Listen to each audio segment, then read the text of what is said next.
Good Monday morning.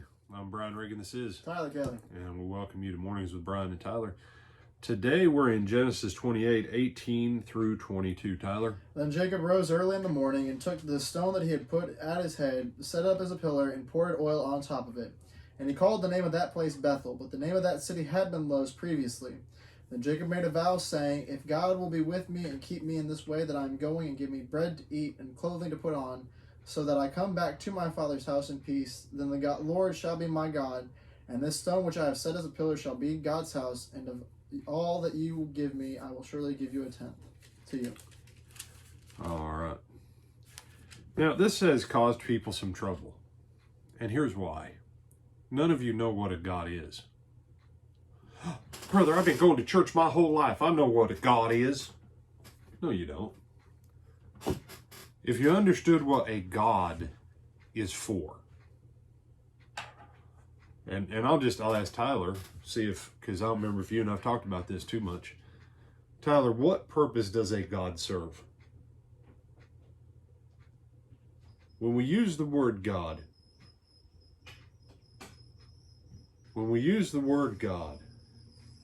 what good is a God?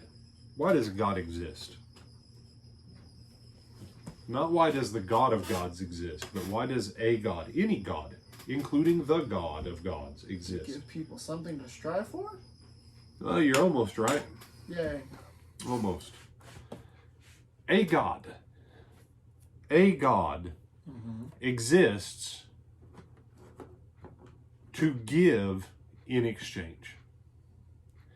A God is a being that has more power and more resources than you to give you what you want. This is the difference between foolish idolatry, wicked idolatry, and faith. What can a college football team give you, Tyler? Hopefully enjoyment of watching them do well, and preferably winning. But in the grand scheme of things, the local tribal gods with their little images, whether it's gators or elephants or bulldogs or shouting Seminoles, whatever. Embarrassed as being local tigers, lions, bears, oh my. Mm-hmm. Doesn't matter. Pick what it is. All those kinds of gods ever do is take.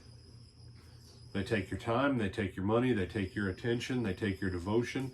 People will literally get into brawls over people who speak evil of them. Yet none of those gods ever actually give you anything. Mm-hmm. This is the point of futile or foolish idolatry. You exalt something that has no power to give you anything. You say, well, brother, no. Don't ever think that the false gods are the same as idols. Scripture makes a very big difference between the false gods and the idols. False gods have real names. Why? Because they're real creatures. They're fallen angels. They're part of the rebellion against God. Does Satan have the power to give people stuff? The answer is yes. That's why Satan is the God of what? Earth. This world, not the earth. He's the God of this world. Okay? He can do and give stuff in this world. What? Nothing. I was realizing it was the scouts. Okay. Well, you should have stopped at nothing, because now you're talking about the scouts being outside of our building. Right?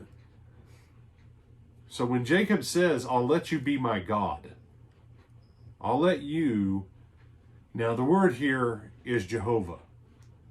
Moses is writing what Jacob said, but instead of El Shaddai, which is what Jacob would have called him, he uses the technical Yahweh or Jehovah in this place.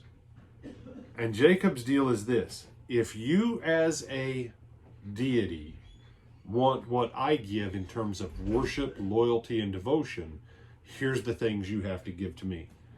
Once you do that, we will exchange worship, loyalty, and devotion for stuff. And that's the heart of this. Jacob's having to decide which of the gods he wants. And he makes the deal with the Almighty that if you take care of my needs in this area, I will let you be my God. Because the rate of exchange is a God meets your needs in the physical, and you meet that God's desire for worship and devotion. That is the rate of exchange.